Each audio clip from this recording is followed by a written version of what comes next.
बोल बरसाने वाली की जय। प्रिया प्रियतम एक कुंज में बैठे हैं। कुंज कोई बहुत सघन भी नहीं है और बहुत छिलछिला भी नहीं है। साधारण से एक कुंज में, मार्ग में जो कुंज होते हैं उनमें से एक साधारण कुंज में प्रिया प्रियतम बैठे हुए हैं। प्रिया जो मुस्कुराती हैं। प्रियतम कहते हैं प्यारी जू, मुस्कुरावे को कारण कहा है। बोले प्यारे जू, मैं देख रही हूँ कि आप यहाँ बिना किसी कारण के तो बैठे नहीं हो। जरा मुझे बताए तो दो, आज इस कुंज में बैठे को कहा कारण है, या कुंज में तो आप पहले कबू ना आए। प्यारे कहते हैं अरे प्यारी जू, अरे काहे को ऐसी बात करे, कोई भी कुंज में बैठ जाऊं। कहा ऐसो लिखो है कि या कुंज में हम बैठेंगे या में ना बैठेंगे। सब कुंज तो हमारे बैठवे के काजे ही बने हैं। तो आज मैं या कुंज में बैठ गए हो तो कौन सा अनूठो काम है गए हो। देखो प्यारे जू, मैं सब समझूं, आपके मन में कहा है सो कह दो। अरे प्यारी जू, अगर मेरे मन में कछु हो तो कहा आपसे छिपतो। मेरे मन में कछु ना है, आपके मन में कछु है तो बोलो। चलो प्यारे जू, आपके मन की बात मैं ही कह रहा हूँ। आप कहनो ना चाहो तो कोई बात ना है। आज आपको या खुले आसमान के नीचे नन्ही नन्ही जो फुइया पड़ रही है, या में विचरण करने को मन है रहे है। क्यों बोलो, है रहे ना। अरे प्यारी जू, आपसे तो कछु छिपो ही ना, यही काजे तुम्हें मार्ग में बने या कुंज में बैठो तो कि प्यारी जू कहेंगी मैं उठ के चल पड़ूंगो, या नन्ही नन्ही जो महीन महीन फुहार पड़ रही है या को मैं आनंद लूंगो और प्यारी के संज्ञा में स्नान करूंगो। अरे प्यारे जू, आप भी बड़े भोले हो, या फुइया में भी कोई स्नान है सके। अरे प्यारी जू, ऊपर ते फुइया चलेगी, उधर ते आपके हृदय के भावों की फुहार चलेगी। दोनों से मैं तृप्त है के या मैं विचरण करूँगो और या मैं विचरण करवे ते मैं तृप्त है जाऊँगो। और कहा स्नान होए है, आपके हृदय से जो या फुइया के संग फुइया निकलेगी, वहाँ मैं स्नान करके मैं तृप्त है जाऊँगो। देखो प्यारे, बड़ी लटपटी सी बातन को करनो छोड़ दो। मैं हूँ सीधी सादी, आप भी कछु सीधी भाषा बोलनो सीख जाओ। अरे प्यारी जू, आपने मुझे सिखाई ना है। अच्छा आज सिखाओ मैं कैसे बोलूँ। आप स्पष्ट बोलो कि मुझे या जो फुइया पड़ रही है या मैं विचरण करवे को मन है रही है। अच्छा प्यारी जू, आपने जैसे बतायो मैं बोलूँ। उठो प्यारी जू, चल पड़ो। अरे आपने तो बोली ना चल पड़ो बोली, तो मैंने कब कही आपको कि चल पड़ो बोलो। अरे कहा बोलनो, फिर से बतलाओ। देखो प्यारे, मैं बार बार क्यों बतलाऊं। आपने एक बार में ना समझी तो मत बोलो, मैं बैठी हूँ आप भी बैठे रहो। अरे प्यारी जू, ऐसे क्यों नाराज है रही हो। इतना कहकर प्यारे प्यारी जू के गले में बाँह डाल के एक हाथ कमर में डाल देते हैं और लगभग उठाते हुए से कहते हैं अच्छो प्यारी जू, अब चलो। प्यारी जू मुस्कुराती हैं, उठ के खड़ी हो जाती हैं। प्रियतम जैसे ही कुंज से बाहर निकलते हैं, इनके मन में आज स्नान बारिश में करने की आ रही थी, इसलिए वो फुइया कुछ मोटी हो जाती है। वहाँ तो सब चिन्मय होता है, सबको पता है प्रियतम क्या चाहते हैं, प्यारी क्या चाहती हैं।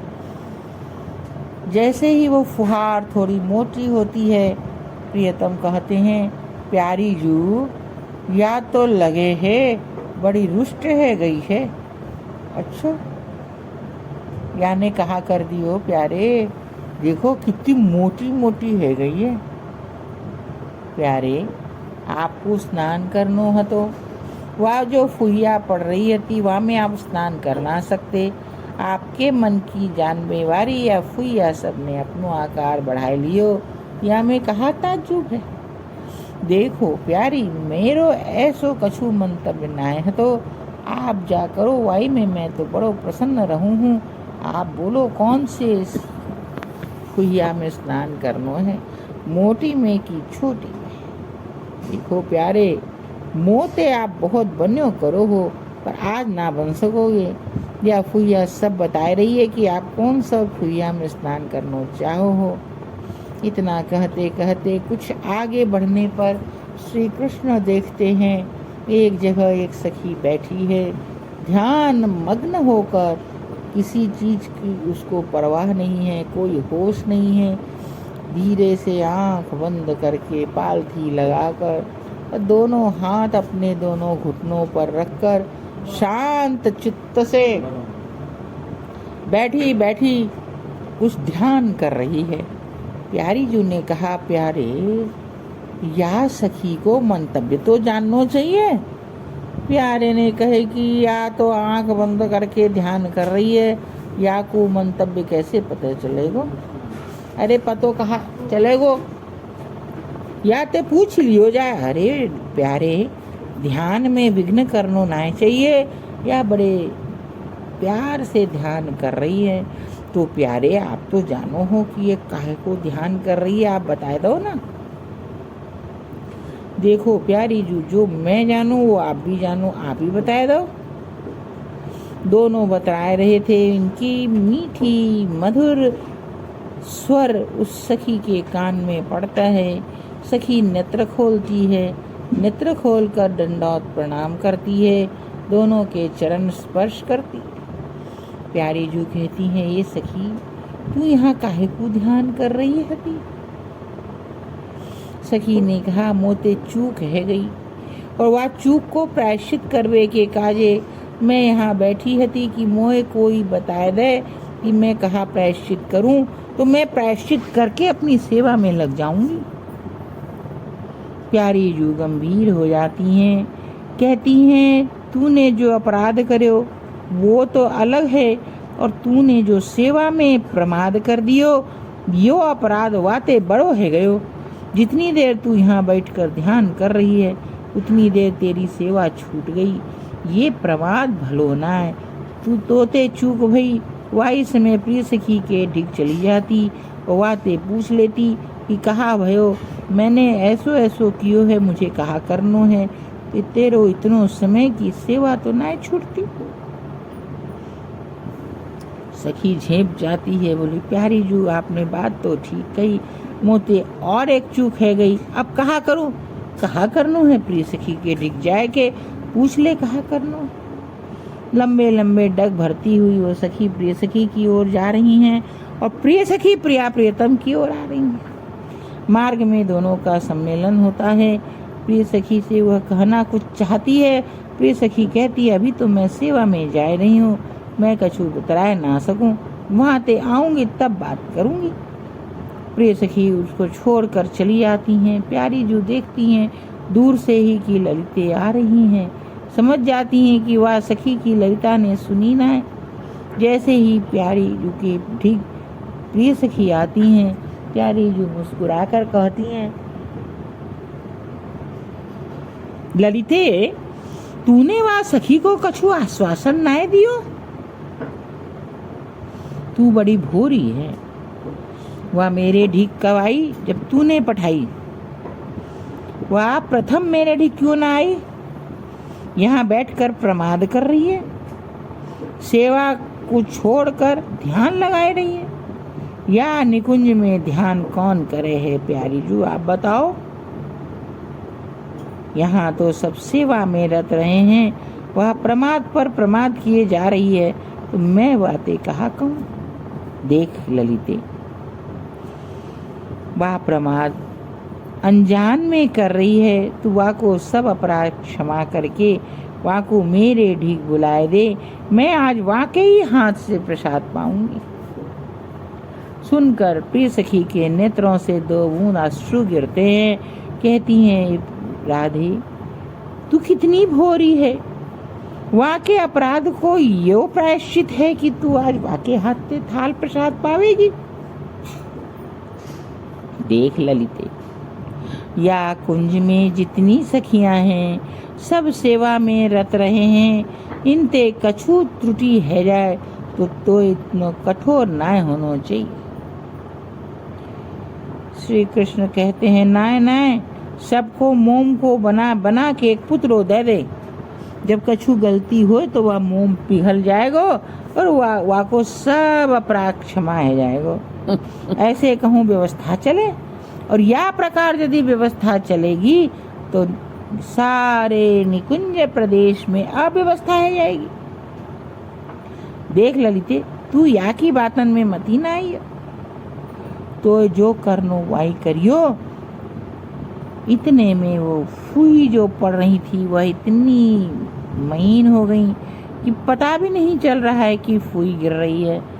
प्यारी जो कहती हैं, देखो प्यारे, अब आप इन बातन में तो मती ना उलझो, या काम तो या ललिते को है, ललिता जाने व सखी जाने। चलो हम तो भ्रमण को निकले हते, बारिश की बूंदें भी पड़नी बंद रह गई हैं, और अब हम कहा करेंगे।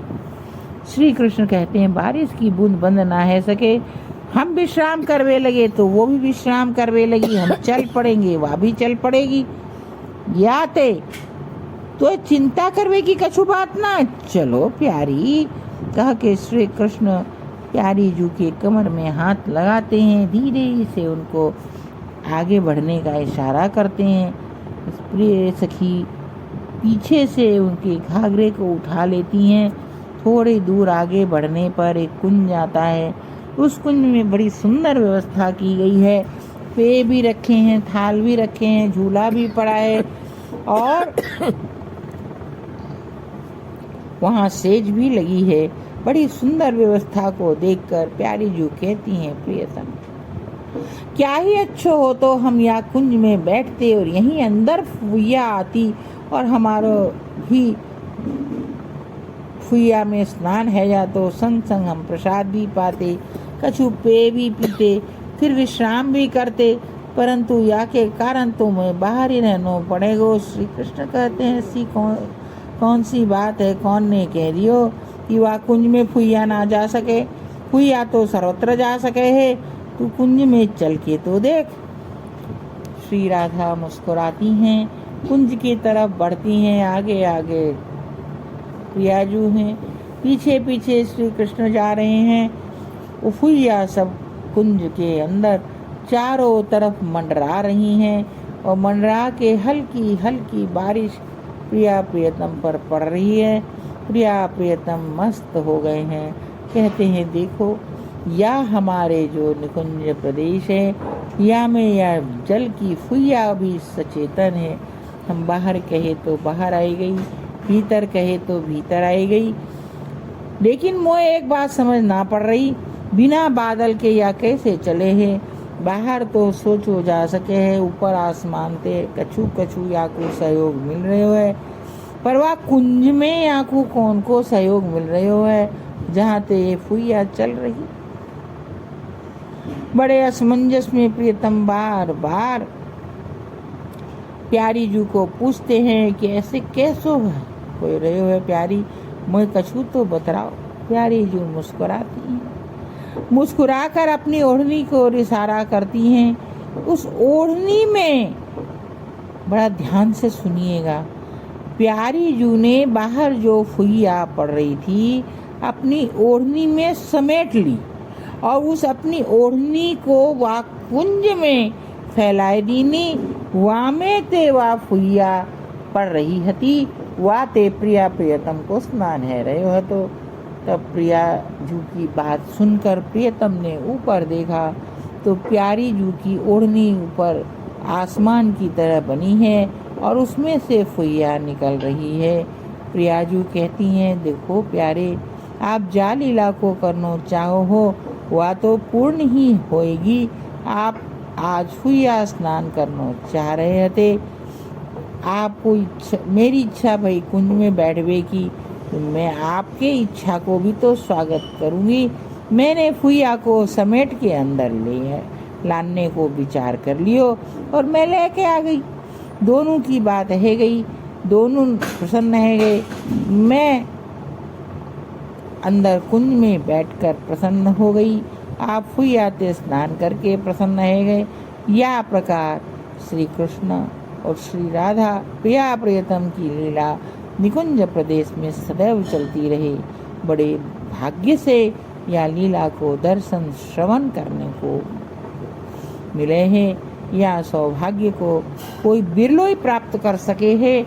वह में आप सब जन बड़े धन्य हैं जो या प्रकार की लीला सुनते रहे हैं और वह में स्नान करते रहे, मग्न रहे हैं। बोल बरसाने वाली की